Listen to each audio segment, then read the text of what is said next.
भगवान ने उन लोगों से पूछा, भैया क्या बात है, तुम लोग ऐसे प्रणाम क्यों कर रहे हो? बोले, कन्हैया तू भले ही हमें कुछ मत बता, लेकिन हमें सब पता चल गया तू कौन है। बोले, क्या पता चल गया? बोले, हम ये जान गए कि तू साधारण नहीं है। जब तू 6 दिन का था ना, उस 6 दिन की अवस्था में तूने 6 कोस की विशाल पूतना का वध कर दिया। हमने तुझे भगवान नहीं माना, हम तो यही मानते रहे कि तुझे उठाकर भाग रही थी, ठोकर लगी, गिर गई, पड़ गई, मर गई, तूने क्या किया? तेरा कोई उसमें वो नहीं था, हमने तुझे कुछ नहीं माना। तृणावत, अगासुर, बकासुर, कितने कितने राक्षस आए, तूने सबको बिना हथियार से ठिकाने लगा दिया, पर हमने तुझे भगवान नहीं माना। जिस काली देह पर जाकर उसकी हवा से प्रभावित होकर व्यक्ति प्राण त्याग देता था, उस काली देह में तू कूद गया और उसके उपरांत उसके उस काली नाग के फणों पर तूने नृत्य किया, फिर भी हमने तुझे भगवान नहीं माना।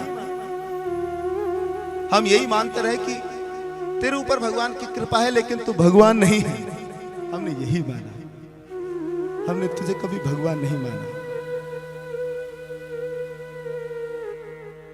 लेकिन कन्हैया, जब आज तुझे गोवर्धन उठाते हुए हमने देखा ना, तो आज हमारे नेत्र खुल गए कि तू साधारण नहीं है। अरे तू ब्रह्म है, तू परमात्मा है, भगवान है। और भैया हमसे तो बड़ी गलती हुई है, कितने न जाने कितने अपराध हमने तेरे कर दिए। तुझे कभी डांट देते थे, कभी खेल खेल में तेरे ऊपर सवारी भी करते थे, कभी अपना झूठन खिलाते थे, कभी तुझे आदेश देते थे कि जा गइयों को लेकर आ, तो वो भी करता था। तो हमने तो तेरे बड़े अपराध किए भैया, और तू तो नारायण है। और अब तो हमें ऐसा लगता है कन्हैया कि तू हमें क्षमा नहीं करेगा, इसलिए भैया हमारे सारे अपराधों को क्षमा करना, तू तो साक्षात नारायण है। ऐसा कहकर वह पुनः भगवान के चरणों में गिर गए।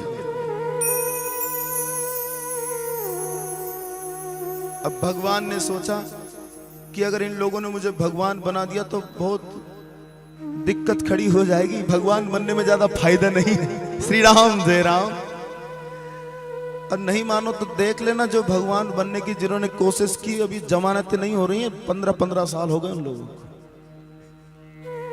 जिन्होंने भगवान बनने। हमारे देश में एक बड़ी विडंबना है कि जितने व्यक्ति हैं ना, उनसे आधे व्यक्ति तो भगवान ही बने घूम रहे हैं। हम इंसान नहीं बन पाते, पहले भगवान बनने की कोशिश करते हैं। एक बार ठीक से इंसान बन जाओ भैया, फिर भगवान बन लेना।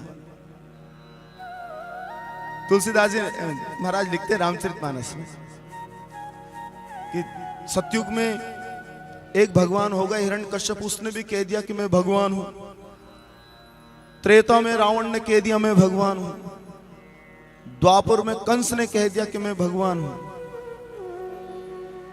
तो किसी ने तुलसीदास जी से पूछा, महाराज कलयुग के भगवान का नाम नहीं बताया आपने, कलयुग में कौन अपने आप को झूठा भगवान मानेगा? तो तुलसीदास जी ने कहा, अगर 1, 2, 4, 10, 20, 50 होते तो मैं बता देता, लेकिन यहाँ तो लाखों की संख्या में भगवान रहेंगे कलयुग में, मैं नाम किन किन का बताऊं? हर व्यक्ति भगवान बनने की कोशिश में ही रहता है। तो भगवान बनने में बड़ी दिक्कत है, परेशानी है। आज के मनुष्य की सबसे बड़ी विडंबना यह है कि वो इंसान नहीं बन पाता, सीधे भगवान बनता है। और स्थिति क्या है कि आदमी की शक्ल से अब डर रहा है आदमी, आदमी को लूट कर घर भर रहा है आदमी, आदमी ही मारता है, मर रहा है आदमी, और समझ में आता नहीं क्या कर रहा है आदमी। बोलिए जय श्री कृष्ण। हम एक बार ठीक से पहले इंसान बन जाएं, उसके बाद में खूब भगवान बने, क्योंकि जो इंसान बन गया ना, वो भगवान बनने की कभी सोचेगा ही नहीं। श्री राम जय राम।